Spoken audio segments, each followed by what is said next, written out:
price, the loss of legs. My occupation, in essence, not complacent. Block the banquet, stop the computation. I'ma make the coda, fools just wanna make the quota. They can't rock around here, they need baking soda. This a hydra, no way they taking over. Lay them below the basement with snakes and cobras. And you immediately, wait, Matteo, what the f***? We just sat down, what the f***? Come on, let's order drink first and then we order food. You know, what are you, in a rush? I'm having a hard time already understanding what the f*** he's saying, and he's already attacking me. You, Sean Crystal. I redeemed myself. Yeah, you definitely redeemed yourself, you know, especially after the in the bathroom. This is the Ink Pulp Podcast. Welcome to the Ink Pulp Podcast. We are here today minus Eric, which means again the Fratelli again. What are we going to do about this sucking. guy? The guy keeps sucking. Totally keeps sucking, and he's a bit arrogant too. I think a bit, just a bit. You think? Oh my God. Okay, I was being kind, but yeah, he's an asshole. You were being kind, yeah. No, he's actually, he's actually sick. So, you know, yeah, feel better, Eric. Yeah, or not, or maybe who cares, or maybe not. Hey, so I see you've got your microphone, the pop filters in the right direction now. Yeah, finally, you assholes. Yeah. Jesus, man. So if you look at the old episodes, you'll see. And an old episode with Eric, I told him, like, you dick, you should have told me. You actually made me turn it the wrong way. Oh, did you guys talk about that when I wasn't on there? Yeah. Because the day before, Jamie told me, "Hey, Matteo, I'm looking at the recordings and listening to them, and I think you're doing it the wrong way. I think you should turn it a different way," which was, the way I was using it in the first place. But you assholes told me to turn it. So. You were like, "Oh, now it's better. No, now it's better." Yeah. Jesus. I wonder if we did that on purpose, just to fuck with you. We had to. No, I don't think so. No. You're just dumb. So, I took this off. I took this off because they're super foggy. Because I don't know if I already spoke about it here on the podcast, but the way I wear sunglasses, I never wear them on my eyes, actually. I always wear them here. Yeah, you haven't spoken about this on the show. Yeah. Right, talk about this, because I know this from real life. So basically, I think it happened when I was starting to realize that I was about to get bald soon. So I needed something to make me feel safe and a little bit less insecure about my soon-to-be baldness. So I started wearing sunglasses, never wear them like my whole life. And I kind of like the fact that they cover here, and I don't know, I like the way they look on me. But the fact is that I never wear them on my eyes. So after a while, this is the pair that I use like normally, like basically every day, anytime I leave the house. And they're crusty as fuck. Like you can't see anything if you wear it on the eyes. But because I just wear it on my oily forefront. How do you call it? Your greasy olive oil forehead. Yeah, my forehead. And it's funny every time now I have like 2 or 3 pairs. I don't need many. But it was funny the first times I would go and buy them at the shop, at the store, I would just hide to wear them because I don't care about, actually wearing them. I got to try if they fit perfectly on my forehead. And, I got to test if they stay, put. If I move, all of a sudden they don't fall and stuff like that. So I would look really dumb because I would look at myself in the mirror like this, while usually you see people like wearing them. I would wear them like this and then just try and move my head real fast to see if they hold on. So, yeah. Meanwhile, every bald guy walks in the store and does the same thing. They're like, look at this fucking bald idiot. So, and then you get indents in your forehead. Oh yeah, forehead, yeah. Right? After a while, yeah, you can see here. I just wear them for a few seconds, and already you can see. Jesus. All right, well, that's my life now. So, but I've never known you've always seen. Go ahead. What were you yeah, gonna no. Say. I was just gonna say I've always known you to just be happy with who you are and how you look. I didn't realize you had this insecurity about you. No, I something that I realized hairline. after that I was wearing them to cover that. I didn't realize it in the first place. Okay. Because I still had hair when I started, but Right. looking back at it, it was a moment in which I was realizing, oh shit, okay, the hair is not gonna last forever for me. But Right. so I wasn't doing it consciously, but in my head I was just like, oh, they look cool, awesome, that's it. And instead I was starting to process my loss. I was already mourning. Well, maybe I need to start doing that. Maybe I should start doing it because no, I think you're my fine. hair used to be here. Well, yeah, but at this point you're like 72, so I think you're good. No, like my what do you call, my barber told me that once you get like around 40 or something, it's gonna be less and less, but really slow. Like the process is gonna be really slow. So once you're there, so I have some at hope. this point of your life, I think you're gonna be good. Like, so Yes. yeah. At least one thing going right. I've got one thing going for me. Just one. So yeah, but yeah, at first it was kind of painful, like losing my hair, especially because for years I used to go with it's not a ponytail. It's like more of a Japanese style, like the You had a man bun. Man bun. And I really enjoyed it Yeah. so I kept it for years and years. So at first it was kind of painful because I loved my look back then. But I made peace with it. And for a second I was like, well, but there's transplants and stuff. And then I was like, yeah, but if you get a transplant, then you got to take pills and shit. It's not that it just, you get the transplant. And that's you it. looked into that. Kind of, like, I might be wrong. Maybe some of the 10 people listening maybe is an expert and will tell us The people you otherwise. Yeah, the bots. The bots. The ones that tell me by email, no, you look awesome. You're the best. You're the best person on earth because I pay them. And so I kind of looked into that. But from what I understand, you have to keep taking stuff after the transplant for it to take. And not only that, like in order to keep the hair strong and stuff like that, you gotta keep taking stuff, which is I've heard that. I'd rather make peace with who I am now. And by the way, I've been bald for a few years now. It'd be weird, like all of a sudden, like pop up with hair again. Like, what happened? Nothing. What? Man bun, bald, man bun. Yeah. What happened? Nothing. What? It was being bald on purpose. I wasn't bald. I was shaving my head. Yeah. Oh, and speaking of looks, like, what is this thing about me wearing makeups? I was just going to bring that up. Let me just ask one more question. And I'm going to get to that. Yeah. So did your hair fall out fast? Like, because I remember you cut your man bun and you had short hair.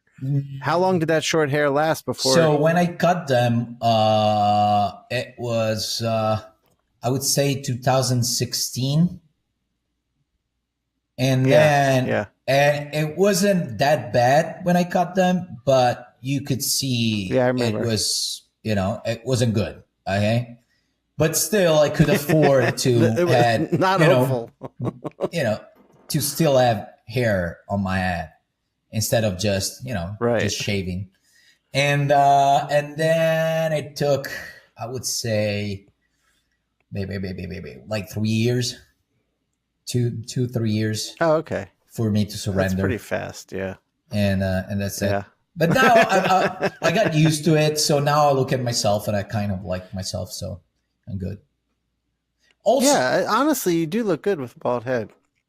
yeah, thanks, brother. And also, Yeah. especially lately, I've been pretty happy because I'm finally managing to lose some weight. You can't see it here because Awesome. I tend to to gain weight in my lower parts. So we've talked about normally this. here, yeah, You're like a woman. yeah, I'm shaped like a woman, and that should have been my nickname for this episode: shaped like a woman, Scalera. And so yeah, so again, you can't see it here because my face usually stays the same. My shoulder, I might gain some fat on my chest. I was about to say my tits, but my chest. You get man tits. Yeah.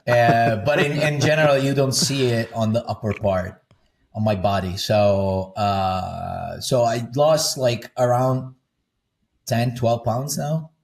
So the plan is to lose another. Is it exercise? Exercise. Well, I'm still exercising the same. This summer, like this last couple of months, I've been doing like 3 trainings per week, Okay. instead of the normal 2, because during the summer I don't have a lot of other commitments, so I have more time on my hand. So I decided to push a little bit more in the gym. That's good. And no, it's mainly food. I'm managing, strangely enough, to put a break on myself and not to go too crazy and not become the dumb shark too much.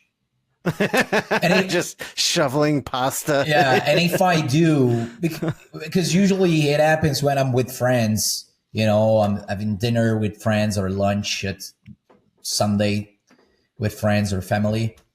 This is where that's where the dumb shark takes over.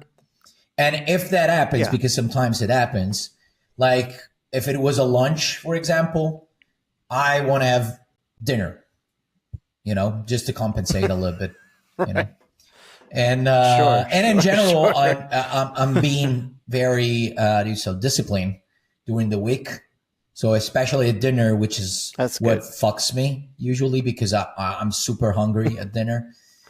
What I do is just I just resist temptations and stuff, and I just So for you, it's not about what you eat; it's just about portion control. Portions, yeah, because in general we eat very healthy at home. We don't have like chocolate stuff. Yeah. We have some chips, but we're not used to to have them. I mean, usually we take them out if we have gas, just as an appetizer before lunch or dinner.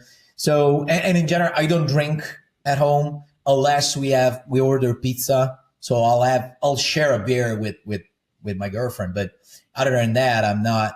At home, I'm pretty disciplined. But the amount of food, me too. It's what fucks me at dinner, because at lunch or breakfast, I'm really good with it. I weigh everything. Right. Yeah, that's the same with me. I'm really regimented with healthy breakfast and lunch. But dinner I can go hard on. But I also train pretty hard at the gym, and I eat right after my workout. Mm-hmm. So yeah, I'm doing okay there. But on weekends, I allow desserts on weekends, and sometimes I get out of hand with that. Yeah, no, those I try to avoid them. There's nothing in the house, and you live in Italy. Yeah, but I gotta do it. Otherwise, I'll turn into a whale. Yeah, I know. In a few weeks. And the other thing that fucks me during dinner is that my girlfriend, she has this superpower. Maybe I already talked about it, but she has this superpower which she just knows when the meal is over. Like she knows, like, okay, I'm full now. So for her, it's not a problem to just take a bunch of stuff from the fridge on the table and then decide on the moment if she's gonna eat it or not, or maybe I'm just gonna take a small bite of this and a small bite of that. And I'm not like that. Like I gotta destroy everything that touches the table, you know. So I'm not able. That's how. Yeah. You know, the only way. That's how we are at cons. Yeah. So the only way that I can do it, especially for me, I'm vegetarian. So the main proteins for me are in cheese, which is fat as well. So you got to be really careful with it. So the only thing thing that I can do is to weight it beforehand. So I weighed it. I know how much I can eat. Oh. And then I put that amount on the table. But, you know. Oh, that's good. Yeah. The problem is that my girlfriend doesn't do that. So even if I weigh it, then it's still in front of me. So I got to kill that motherfucker. I can't. Or either that, or I'm going to tell her, hey, listen, are you going to eat that? And if she says no, then, okay, I'm going to put it back in the fridge because it can't stay in front of me for too long, you know. So it's a kind of addiction. I love how aggressive you were. Oh yeah. So I get aggressive. Are you going to eat that? Yeah, it's amazing because, like, to me, food is so amazing, and you know that because it's the same with you. But at the same time, it's absolutely it's a fucking. It can be an enemy. In a second, it can turn into an enemy. So you know, it's dangerous. Sure, especially as you get older. Oh yeah. But on the other hand, I gotta say that every time in my life, when I reach to a certain level of fat, I would say, I have there's a point in which I'm like, okay, no, this is too much. You gotta dial it back, and I always succeed. What is that point for you? Like, when do you realize it's too much and you need to lose some weight? It depends. It's moments. Like, I remember the heaviest that I've ever been, it was right at the end of a 2-month stay in the States. The States, for me, I love the States, but they're terrible because they, the portions and stuff, they kill me. And so and after, we have shit in our food too. Yeah, and after 2 months of staying there, I reached, I think, 205. Oh my God. Yeah, which is the heaviest I've ever been in my life. And I remember one of the last trips because what I was doing, I was seeing friends, and we had 2 weddings in that period that I wanted to attend. One was Eric's, actually, and the other one was Jason's. Right. And I remember in between, I did various shows. So almost every weekend I had a show. And I remember, I think it was a flight from Canada back to the States, or to Canada. But I clearly remember the moment because we landed, and it was a kind of bumpy landing, and I felt my tits bouncing like this. And immediately, I remember Jason was right next to me, and I was like, Jason was like, what? I gotta lose weight. This is too much. I just felt my teeth bouncing. I gotta do something. And you know, as soon as I got back home, I lost some weight. I didn't get skinny, of course, but you know, it did something to me. So that's when the weight loss challenge began with me, you, and Eric, right? Oh yeah. I know that was later. I was gaining weight, but I wasn't that heavy. But yeah. So that was the thing. All right. Okay. Now I want to get into this. Yeah. So remember Eric started a segment, Stupid Questions. What was it called? Stupid Questions and Stupid Answers? Ask me a stupid question and you'll get a stupid answer or something. Okay, right. By the way, we never continued. I got a comment. I know. That's what I'm hoping we can get back to that. Look, we're going to be recording the podcast more and more just just me, you, and Eric. Mm-hmm. I think we are the heart of the show. It's been great having guests, and we'll have guests here and there, but I think we've been having too many guests because we have a lot we all need to discuss amongst each other. So yeah, especially because you don't want to lose the original Right. nature of this thing, which was Right. three friends that don't Exactly. have a lot of So time I got to a comment, to on see each other and talk. on one of the podcasts. And someone asked if Mateo was wearing foundation on the podcast. Foundation is like, I don't even know how to describe it. It's like the base that mostly women put on their face to like make it even. you know what You know what I'm happened? talking I about? lost you because you froze. I was talking about something, Oh, and you froze, okay. and Yeah, then all of a sudden you unfroze, and you were already mid subject. So I completely lost I'll start over. Yeah. I'll start over. Yeah. So I got a comment on one of the podcasts that asked if Mateo was wearing foundation. Mm-hmm. Now, foundation is like the base layer of makeup that mostly women put on. It like makes everything even. Yeah. So they wanted to know if you were wearing makeup. And I thought that was hilarious. No, so it's Mateo, my do you wear natural makeup for the podcast? It's my natural beauty. But if you want, like, I have to remember this, and I got to remember to tell Jamie as well. We'll post a picture of me with makeup, and you'll see, oh my God, how sexy I am. I even wear a wig in that picture, so I'll share it with you. Wait, what is this? Wait. What is it? You have a picture of you in makeup and a wig? A lot of pictures, yeah.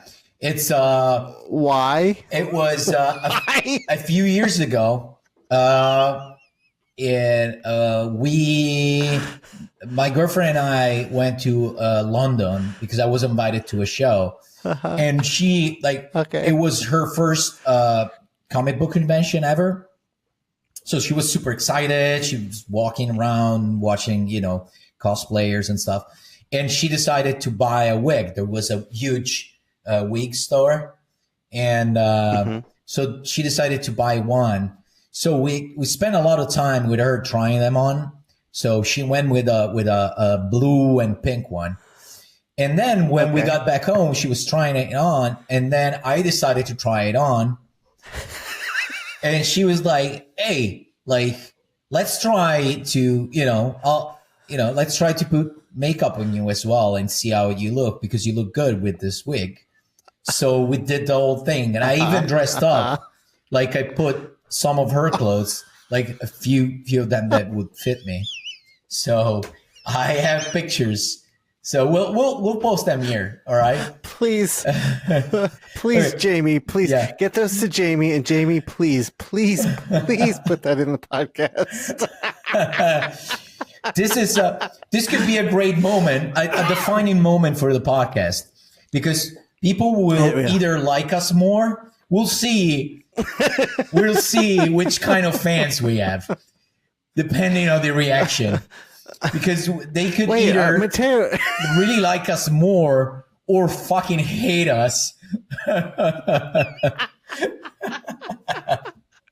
Oh my God! Are you coming out right now on the podcast? Is that what's happening? I just love wearing makeup and women dresses, women clothes, and women's clothes.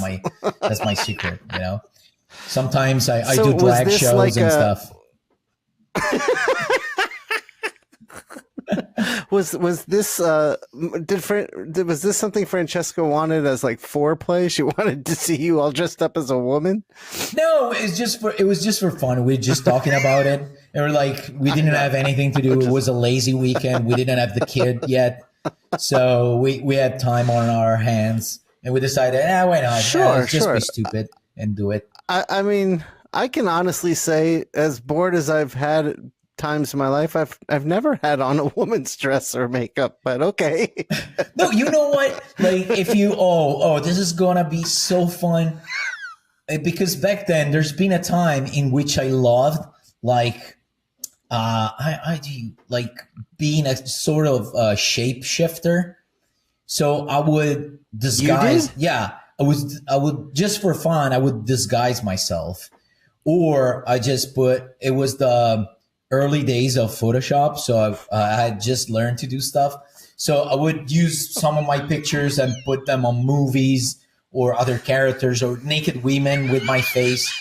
I remember, yeah, I remember one time there was this famous porn star, and and she had huge boobs, and I put the same face twice, one of one boob and one of the other boob, just for fun. I wanted to fuck around with Photoshop, and so I have a bunch, like a full folder with those pictures. Some of are just Photoshop shit, and some others is just me transforming, like disguised as something or something else, like with glasses. So when with you would weird hairstyle.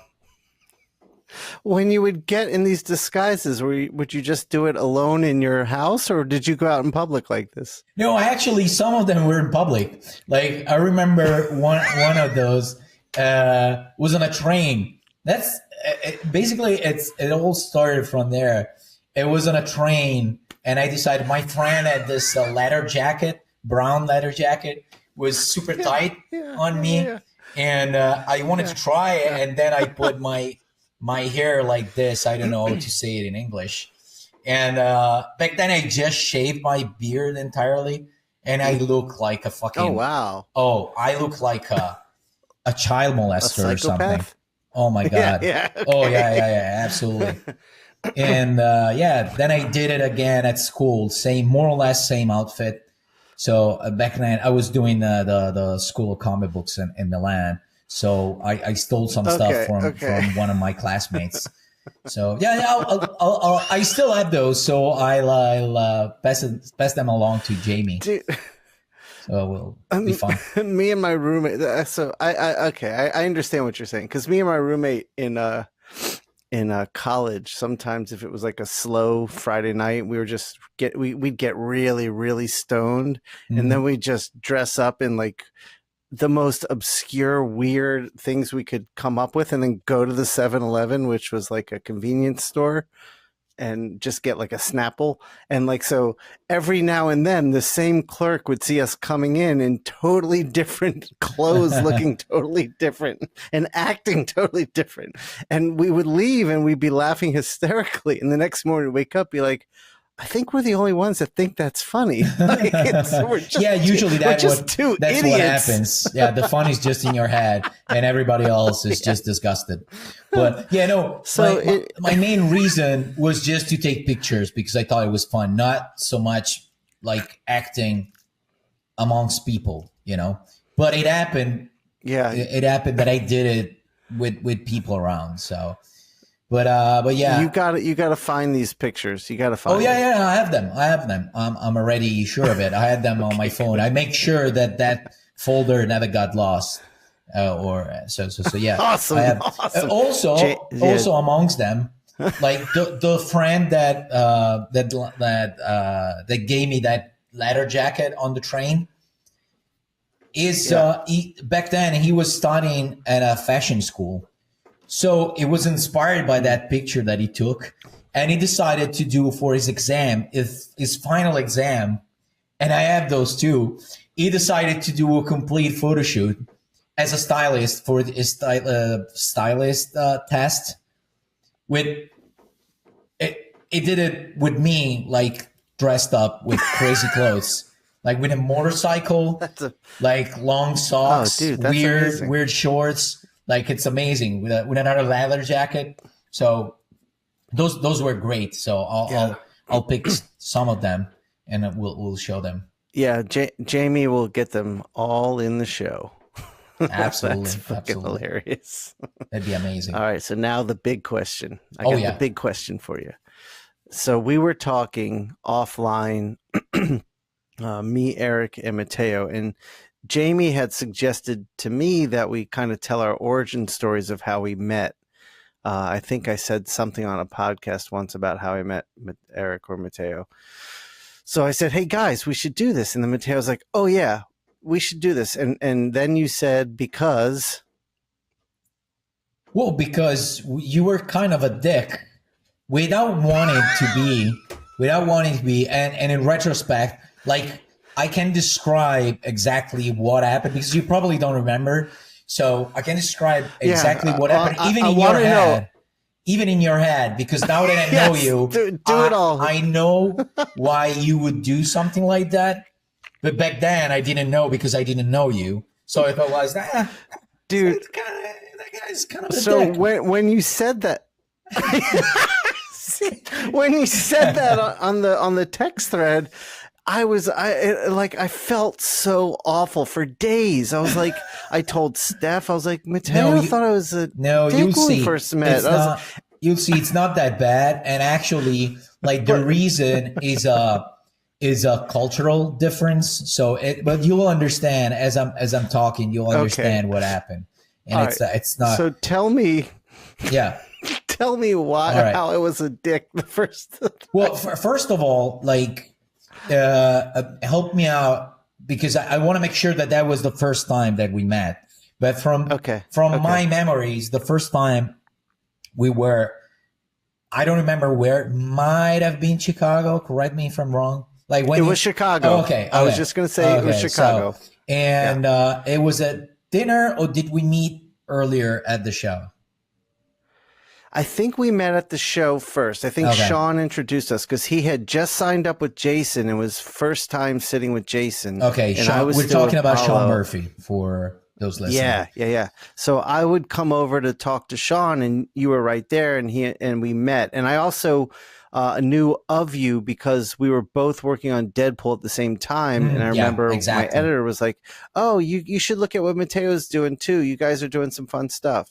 So so that's it was met, Chicago. Yeah, awesome. And do you remember the year? That I don't remember. It was the first year Sean was with Jason. It was probably 2000. I can find it because I have my emails here. So I divide my emails for in folders for tickets and stuff. I have a Chicago. You have emails that old? I have I put them all on a folder, and then I forget to erase them. No, I have a Chicago 2017, but that was the third time when I went back to Chicago. So no, I don't have it here. It was probably 2012 or 2013. Yeah, around those years. Yeah. And because I was working on Deadpool, so I started around 2010. I worked on it for mainly Deadpool team up I was doing. And yes, it was. So that was 2000, in between 11, 12, 13, something like that. Yeah, around there. Probably definitely. 12. And so we met at a show. I don't remember that moment because that wasn't when you were an asshole. You were nice. But then we had the chance to spend more time together at dinner. I don't remember if it was the same night or the night after. We had dinner, and I remember for sure that Rick Remender was there. Yeah. And then I don't recall if anyone else was there. I recall a fourth or a fifth person, but I'm not sure. I think Sean was there, maybe. Maybe Sean. Yeah, maybe. Yeah. So, because I think I remember him asking, "Can Mateo come along with us?" And I was like, "Sure, we got room." Okay. So, and this is where my explanation starts. Okay. So, and in general, those were the first years where I was starting to go to the States and stay for longer periods. Usually I would just go and then go back home. All right. So there's a lot of small things in general, cultural things. They're way different between our cultures. All right. And it's really small things. Okay. But one of this is the way how to order in the States. And I still wasn't familiar with that. So let me explain first what you do in Italy. So in Italy, you arrive the waiter tells you where your table is. You sit down. Then they give you the menu. And then they wait like for 5-10 minutes, depending. And then the waiter comes back and they start asking you what you want to eat. So they start asking you what you want for appetizer, first course, second course. They don't ask you for the dessert. That's for next, for later. And then they ask you what you want to drink. So that's the last part. All right. Oh, okay. Instead, in the States, that's completely different. In the States, you sit down, then they bring your menu, and the waiter that brings the menu asks you what you want to drink. And then they give you time to explore the menu, and then they come back for food. All right. So back then, I wasn't used to that. And even if I experienced that earlier at some dinners, my head was so scattered and stuff like that, I couldn't focus on those small details because I was so focused on understanding everyone. Because back then, my English wasn't the English that I have now.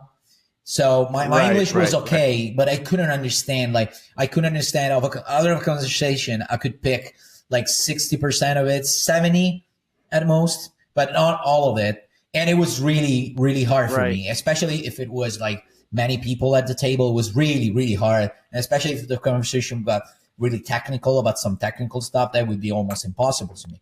So in general, I wasn't really focused on how things got done in the States. I was more focused on understanding English and understanding people. That was my thing. So they bring menus, and then after a while, and mind you, I'm vegetarian, so my choosing for me is way easier than for a normal person, right? Because I have a very small amount of options usually, unless it's a vegetarian restaurant. Right. So, do you remember what type of restaurant we went to? Was it a steakhouse? No, not at all. I don't remember the restaurant. Okay. So the waiter comes back, and of course she's expecting us to order the drinks, and instead I'm doing the Italian thing. So I'm doing I'm gonna get this, and so I was starting already ordering food because to me that's what you do, and you immediately Matteo, what the fuck? We just sat down. What the fuck? Come on, let's order drink first, and then we order food. What are you in a rush? And I was like, no, but, and then, you guys started talking, and I wasn't able to, construct my old defense. Like, I'm Italian and blah, blah, blah, because here we do this, and over there we do that and that. So you just brushed it off and kept talking. I was like, this motherfucking asshole, like, I'm not even from here. I'm having a hard time already understanding what the fuck he's saying. And he's already attacking me. Fuck you, Sean Crystal. So yeah. So, but again, in retrospect. All right, now, but did I say it like? Was I like being like a friendly, busting your balls? Like that side of me now, or was I just being a dick? You were annoyed, but really briefly. You didn't start. You didn't want to bash me or anything. You just sat there and like, Matteo, what the fuck? We just sat down and relaxed. What, you're in a rush? Come on, we order food later. Let's just order drinks. Then we started ordering. I was like, all right. And that's it. And then it was gone. And that's it. Yeah. So that was my first experience with you. So, but in retrospect, again, I know the way you are, especially usually you're the guy who sets everything up. So you probably picked the restaurant and you really cared about that dinner. Probably. So you were really involved because I see you every time you're looking at everybody. You want to make sure that everybody's happy and stuff like that, especially during dinner. So I understand where now in retrospect, I understand where you were coming from. But back then I didn't know. I just thought it was fucking asshole. But dude, I am sorry. No, that you was don't an have to asshole be. Thing of me to do. No, not even that because you didn't know, Because now if I said it, I'd just be fucking like now I'd just be busting your balls. But we weren't familiar enough back then for me to be doing that.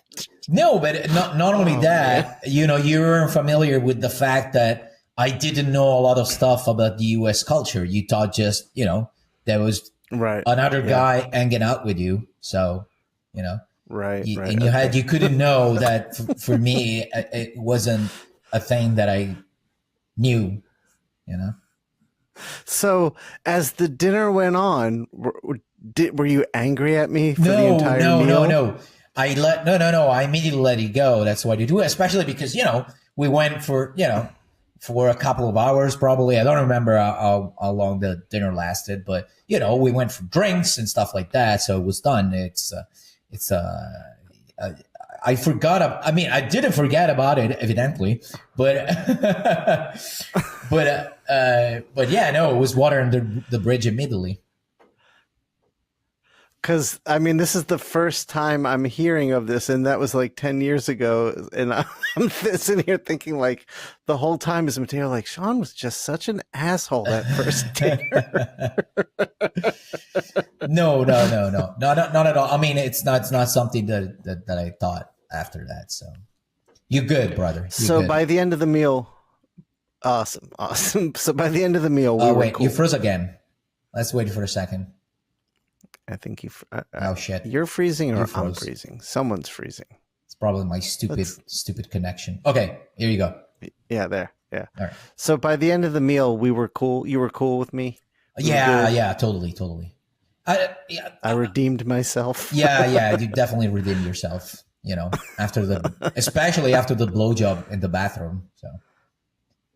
Well, you're a sexy Italian foreign man. right. Oh, that was you. It was the glory hole. I didn't know who was on the other side of things. No, you said, Matteo, what the fuck? It's too early. We got to drink first.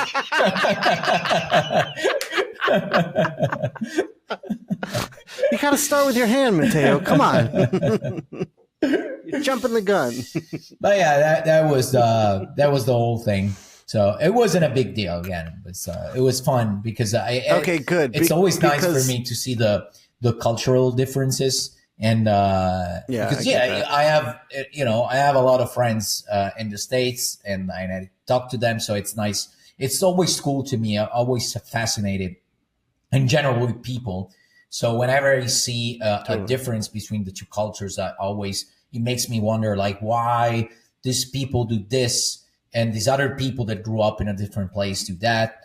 And, Yeah, I love that stuff too. And it's one of the reasons I think, like, one of the most important things you can do with your life is travel and experience other cultures, because it gives you a better sense of life and purpose and a better understanding of people. And I think that's the good stuff in life. So I like that too. That's good stuff. Definitely. I see. My memory of the first time we met was, like I said, you were sitting at the essential sequential table, and at the time it was small. It was you, Eric, but I don't think Eric was at that show. Sean just signed up. Yeah, probably.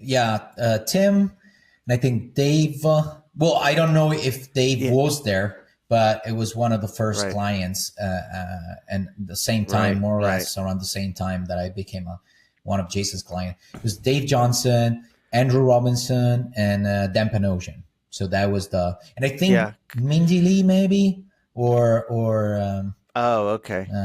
Axel Ortiz as well. And who? Axel Ortiz. I think he works in animation now. He's a really cool guy. I know the name. Yeah.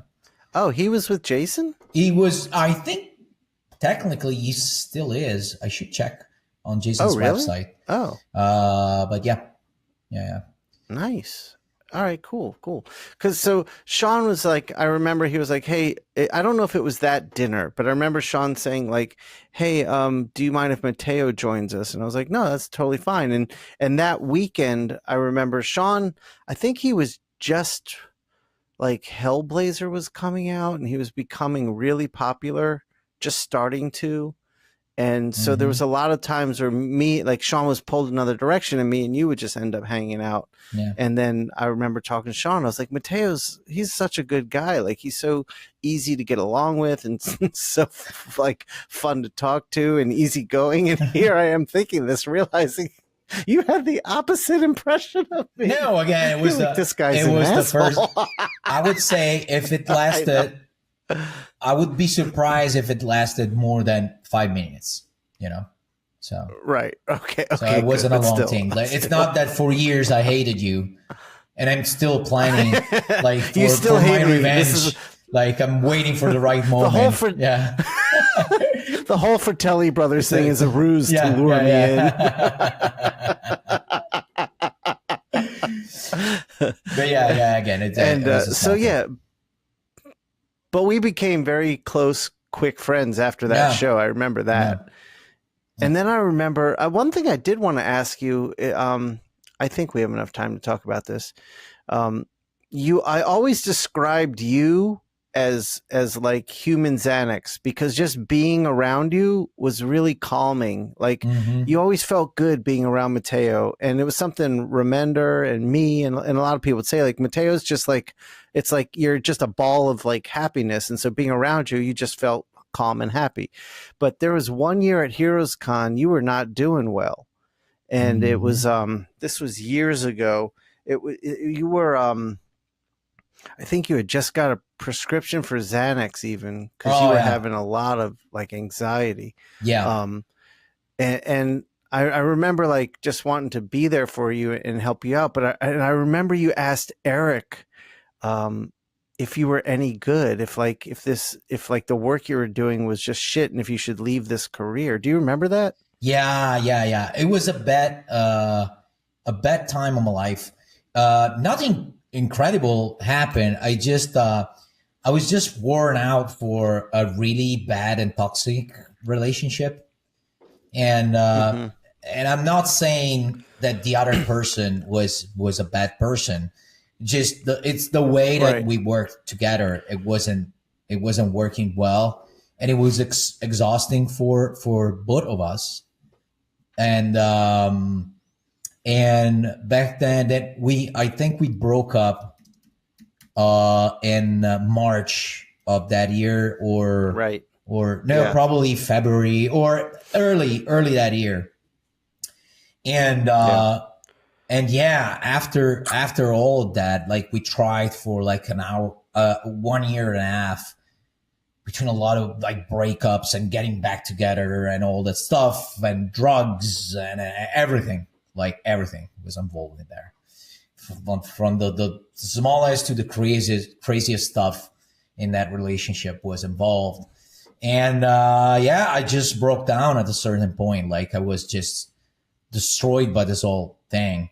And I think the thing that killed me, I think, was that she, despite the fact that I was the one that decided to break it up and to end it, after like a few months, she started dating somebody, and I think that, I don't know, that brought back something. And I was like, for I remember a moment, you talking about that. I had really anxiety problems came up, and it didn't last long. I did like a few months with Xanax, because I was actually like having problems actually working. So it was really a practical use of Xanax, because my hands were shaking a lot, so I couldn't use the brush properly.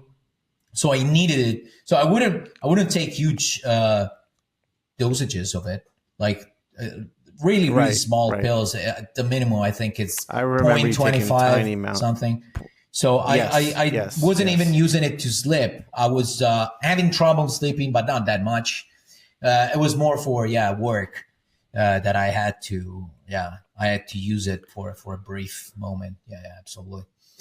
And during all that, you were doing 1 monthly book or 2 monthly books at the time, I think. I was doing. It was June, probably 2014, something like it. So yeah, that sounds about right. I think you were on Hulk. Uh, maybe I don't remember. I don't remember. For sure, I was doing Black Science already, and probably something else. Plus shows Oh, and stuff yeah. because I was still doing a lot of Yeah, shows those back then. first So right. And when you started Black Science, you were finishing off some Marvel work, so you were doing both at the same yeah, time, is yeah, that yeah, right? yeah. I was doing. There's been a time in which I was doing Marvel stuff, and then some Skybound, which is still Image, and then I started doing Right. Black Science in the meantime. So there's been a time in which I was doing I was doing really too much stuff. Was the Skybound, was that Dead Body Road? Dead Body Road, yeah, with Justin Jordan, Okay. which is actually Right, like right. the writer of Urban Animal that John Amore Right. is, That's is right. doing. So That's cool. So how did you get through this? Was it just time it was and just time. Xanax? Yeah, it's just time. I knew already. It was a matter of time, so I had to wait, and it's it. And usually, those things. It's funny how, in general, like the whole process of, in general, either losing somebody because they die, or a huge breakup with a girlfriend, in general, Right. Right. mourning and stuff like that. It has specific timings, and usually it's divided in like Right. in either 6 months, 12 months, 18 months, or 24 months, depending on the gravity of the weight of the whole thing, the nature of the suffering. So for me, Sure. The grieving period. yeah, the grieving period. And so for me, it was, in general, I would say I was out of it in 6 months. Yeah. It was still Okay. resentment and stuff after, but it wasn't Sure. conditioning my life that much. It wasn't waiting on the rest of my, life that much. But yeah, in that moment, I was questioning a lot of my life, and plus again, there was drugs involved and all that shit. So it was a pretty rough time. Well, you mean drugs other than the Xanax, like recreational? Yeah, drugs? no. Yeah, I'm talking about drugs, not medicines. right. Okay. I wasn't shooting heroin, just to, it wasn't that bad, but in general, yeah, it was pretty rough. It was pretty wild. Yeah. But yeah, when you asked Eric that question, I was just like, oh my God, that's a horrible place to be. And I remember Eric like just shocked you asked him that. But what was going on with your art at that time? Was it just everything? And like, did you really look at your art like it was awful? Oh yeah, and it was like, I can tell. Like I remember the specific issue I was doing in Black Science, and I remember the time, because back then, I was working on it came pretty easy after a while, because it was our book. I already knew all the character, so I would start just sometimes. I didn't need to just start from page 1 and then page 2 and then page 3. I could work back and forth, go back to one page to page 2, and then work on page 22 and then page 15, 16, 17, and then back to 4, for example. And I can see in that issue, I might even, I'll find out later which issue it was. But I remember the moment as I was working on that issue that I started to feel good again, and I starting to find again the pleasure of doing it. Wow. And right. And I could tell, like, of that issue, I can pick up. Okay, this is a page when I did when I was still in the hole, and this is a page that I did. I can still distinguish the two groups of pages: the ones that I did after I started feeling better, and the ones that I did before, because I didn't have energy, and to do comic books, you gotta have the energies, and I didn't have them, man. Yeah, it wasn't. I would, if you can find that out, and I'll put it in the description. I would love to look back at that and see if I can see a difference. I wonder if it's just an emotional thing where when you see it, you can see the feelings. But I wonder if I could see it, or anyone else could see it. I'm curious. No, I mean, the reason like if I showed you the issue and point out the pages, when I tell you that they were worse, they were really worse. Like I'm not saying it's just to say, oh, I'm bad, I'm an asshole. No, they were No, technically worse. Yeah. Did We're not horrible. Did Rick pick up on it and say anything to you? What? Right. Did Rick say anything to you? Like, what's going on? No, because they weren't that bad. They were still, Yeah, that's what I'm saying. That's where the professional aspect of my personality kicks in, right. Which is every other professionals. Like probably as we're talking, right. There's out of 1,000 comic book artists, there's probably 600 that today don't feel like doing it, but they're doing it anyways. Right. And that's the professional part of view of the person, even if I don't feel like it, I'll do it anyways. And I'll try to maintain a certain level of quality in my work, even though this is not the best day to do it, So that, that being said, with the stuff you're doing now, the Create Your Own Book, are you just having a ton of fun doing it? Yeah. It's fun. It's fun because, and again, there's always going to be that day that starts and you're not feeling it. And for like the first 3 hours, you're stuck on the same panel. And it's the simple, like fucking, profile of a woman. And I don't know why the fuck, but today I can't draw that. And you got to stay on it, It's frustrating. You get mad. You smoke like 500 cigarettes. But then something, unlocks and you can, go. Or sometimes it never unlocks and you're like, fuck it. You either stop doing it and do something else, or you accept that this page is going to suck and you keep doing it. And that's it. Because it's, at the end of the day, it's going to be 1 out of 180 pages. So I'll have the chance. I know myself and I know that I have a chance to redeem myself in the next, few pages. So that one page is like the first time you had dinner with Sean. Yeah. That one. All right, cool. All right. So since I just kind of brought it back to a full circle, what's the comedy term? Recall? No, not a recall. Callback? No. What's it called in callback? Yeah. Had a little callback there. All right, so we're about done here. Is there anything else you were hoping we talk about? Did anything like that happen to you and your either currently or in your career? That's some exterior, some stuff happening outside of comics in general in your life starting to affect, even positively, depending. Your work or moments in which you are like, no, this might not be my way. Maybe I wasn't done for making comics. Yeah. I think I spent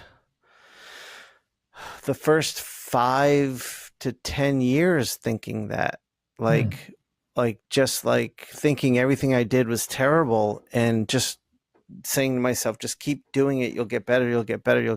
And I think that's where, you knew me during that time period. In my original podcast, I was so depressed all the time. Mm-hmm. And it was, I don't think it was because of the art. I just think it was my mindset during all that time. So yeah. So when I heard you say that, I was like, oh fuck, if Mateo's not good enough, that means I'm really fucked. That kind of scared me when I heard you ask that. I don't think it was I'm not good enough. It was more like, do I really want to be a comic book artist? It was a little different. Is this going to bring me happiness? Because I'm not happy right now. And then I realized that it was just me not being happy and not comic books. It didn't have anything to do with comic books. It would just reflect on my books because I wasn't happy. So it was, Yeah, I think I internalized it differently than you probably said it, because it was just like anything I could do to make myself feel worse, I grabbed onto at the time. I don't know why. That's why you do a podcast with Eric and I. just to get abused. but yeah, no, in general, and in general, it never happened to you that you were so unhappy that you were almost unable to draw, or it affected your art? Yeah. No, I'm not exaggerating. Whenever I sat down to draw, that's what I had to deal with that every day of my life. Like, and I was teaching full time. So every time I sat down to draw, it was like I had to wrestle this monster of anxiety to just start. Yeah. And the whole act of drawing, like, I mean, once I got into the zone, I would do a drawing where I'd be like, oh, that's good. Like, that one's good. Yeah. But generally it was like, yeah, I just like, I felt like I was holding on to my career by one little thread, and I wasn't going to let go. Yeah. But I was worried that the industry would let go. Yeah. And then that kind of, and then that kind of happened like 5-6 years ago, where the industry just kind of let go. And then I was like, oh, and that's when I started to feel good about my work. Yeah. And I was like, okay, I separated myself from everything. I was like, I'm just going to keep doing what I do and grow and be me, instead of trying to like run this race that everyone was running. Yeah. It So can yeah, affect I you, lived in that understand. space. Yeah. But I lived in that space for a long time. It was not fun. Not fun. And going back to what you were saying about, you said that you were talking to Rick about me, about the fact that, you know, I'm human Xanax. It's funny that you say that, because I think it's a kind of skill that I developed from, you know, since when I was a kid, because I've always had to deal with two very anxious parents. So I can spot immediately anxiety in the room. And by the way, like, I suffer from it. Like, I'm not, like, clinically, I don't suffer from anxiety, but I know what it is. Like, there's some people that are totally fully immune from anxiety. No, I feel, you know, anxiety at times, you know. It's not a heavy anxiety. It's something I can manage, but, you know, I know anxiety. And I can spot it immediately in people, because I'm used to, you know, try to defend myself a lot from anxiety, because a lot of anxiety was put on me. So that's why I have a lot of tricks to fight it, basically, you know. So to fight it, when I see in other people, I know to react and, you know, how to move in order not to be, I don't know, like infected by you know, others people anxiety. You know? So totally. And the funny thing is you were the first person I met that had that quality, but I've always been told I have it. Like, like before I even knew you, like, Rick would just be having a really bad anxiety moment, and I'd be like, Rick, just me and you, let's go out, get some drinks and dinner together. And he would totally calm down, and he'd be like, you're like my Xanax, Sean. And like, we'd room together. So you were the first person I met. And the thing is, like, while everyone's telling me how calming I am and how chill I am, in my head, I'm a fucking freak show. So I'm like, it's just all in here. No one can see it. So meeting you, I was like, oh my God, I know what that's like. But yeah, I think it comes from the same thing, like just a tumultuous household, and just so much, like with my sister in particular, but just like anger and anxiety and just constant chaos. I learned to just like try to be a calming force in life. I get that. I don't know if it was like that for you as well, but I learned really early how to play possum, like stop, like pretending almost like I'm dead for a second, so nobody would look, and everybody would calm down, and then come back. That's a skill that you develop same thing. In some situation. And I just want to make clear, like, again, my parents are not, you know, they're good people and stuff like that. I'm talking about, how do you call it, minutia, like small things, but it piled up in the years, and stuff that I wasn't even realizing. So stuff that I completely removed and stuff like that. So. Yeah, I mean, look, every family has a dynamic. It doesn't make anyone a bad person. It's just we're all just humans trying to get through this crazy life of ours. So I get it. I totally get it.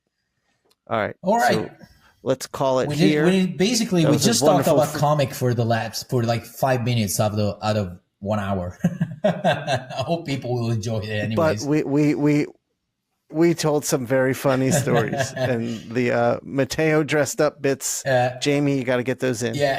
And Get by the those way, pictures I to was Jamie. hoping we had enough time for me to tell the Naples story, but it's gonna be another time. You want to tell No, it? I mean, it's pretty long. you want to do it another time? Yeah.